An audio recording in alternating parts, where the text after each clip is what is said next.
In the third alternative, Assad asked the Jews to violate their Sabbath and attack Muhammad by surprise. It was just another ploy. Muslims like to call infidels ungodly when they fight on holy days or in sacred months, yet they do so with glee. And if memory serves me right, in their last major offensive against the Jews in 1974, Muslims launched a surprise attack on Yom Kippur, the Day of Atonement. Tabari, the Jews said, "We will not profane our Sabbath."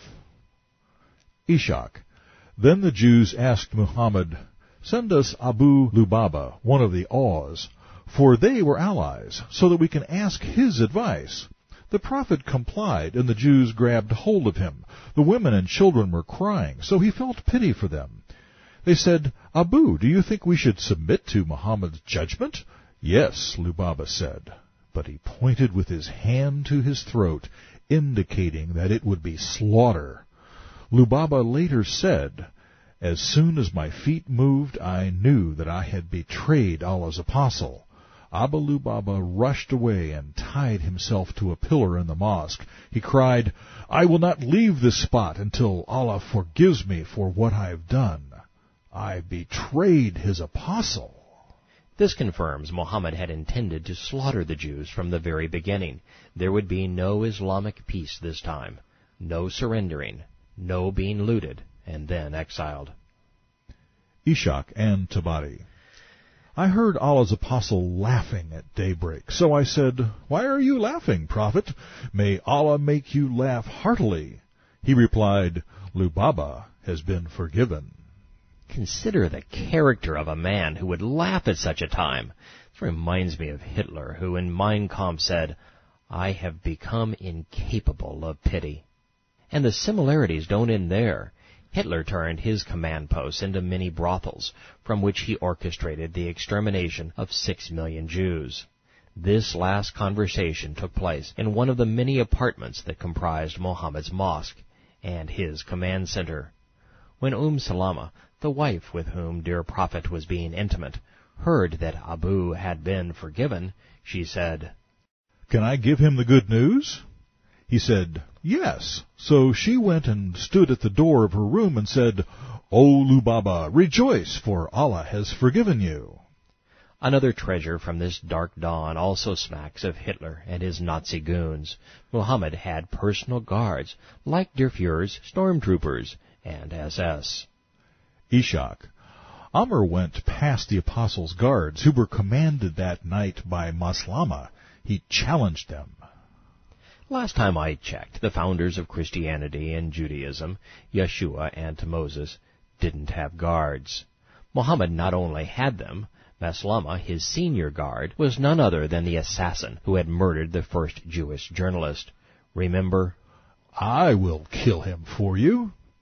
The Islamic world appears to have used Gestapo tactics after Maslama interrogated Amr at the door of Muhammad's mosque. Ishak, Amr vanished into the night. It is not known to this day what happened to him. Some alleged that he was bound with a rotten rope and cast away. Ishak and Tabari, in the morning the Jews submitted to the judgment of Allah's messenger. The Aws leapt up and said, "Muhammad, they are our allies. You know what you did the other day with the allies of the Khazraj." Before besieging the Qarayza, the messenger had besieged the Qaynuqa, who were the confederates of the Khazraj. They had submitted to his judgment and were banished. Therefore, when the Aws spoke to him, the messenger said, "People of the Aws, will you not be satisfied if one of your own men passes judgment on them?" "Yes," they proclaimed. So the prophet said, "It shall be entrusted to Saad," the Jew-hater, Muda.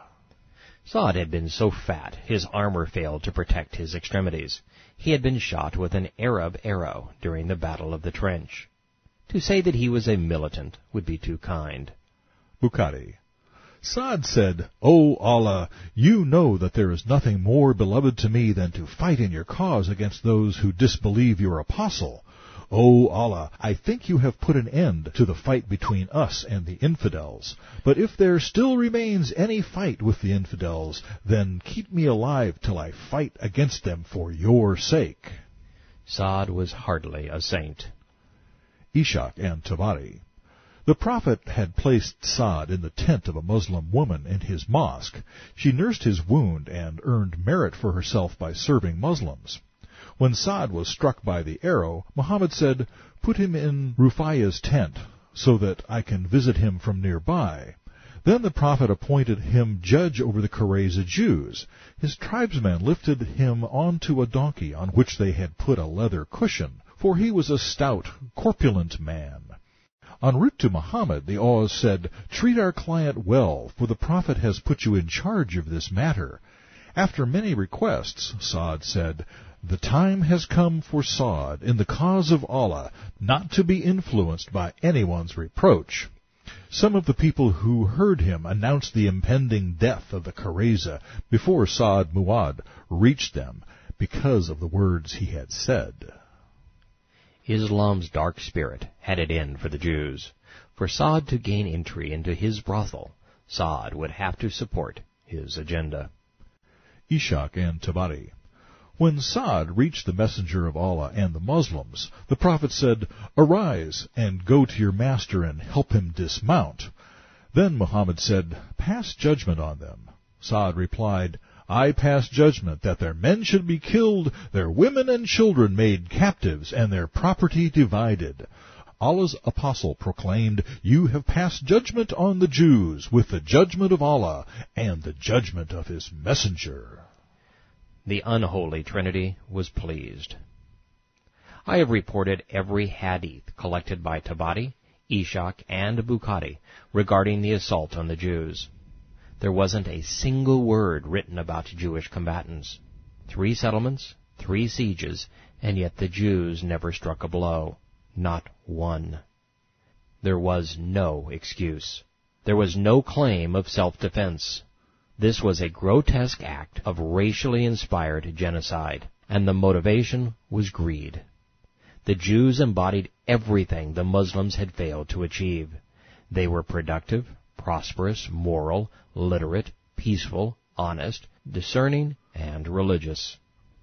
Bukhari collected a series of hadith on this diabolical verdict. Bukhari. Saad came riding a donkey, and when he approached the mosque, the Prophet said, Get up for the best amongst you. Then the apostle said, O Saad, these people have agreed to accept your verdict. Saad said, I judge that their men should be killed, and their offspring and women should be taken as captives. The Prophet said, You have given a judgment similar to Allah and the king's judgment. A second reveals. Bukhari. Then they surrendered to the Prophet's judgment, but he directed them to Saad to give the verdict. Saad said, I give my verdict that their men should be killed, their women and children should be taken as captives, and their properties distributed. A third proclaims. Bukhari.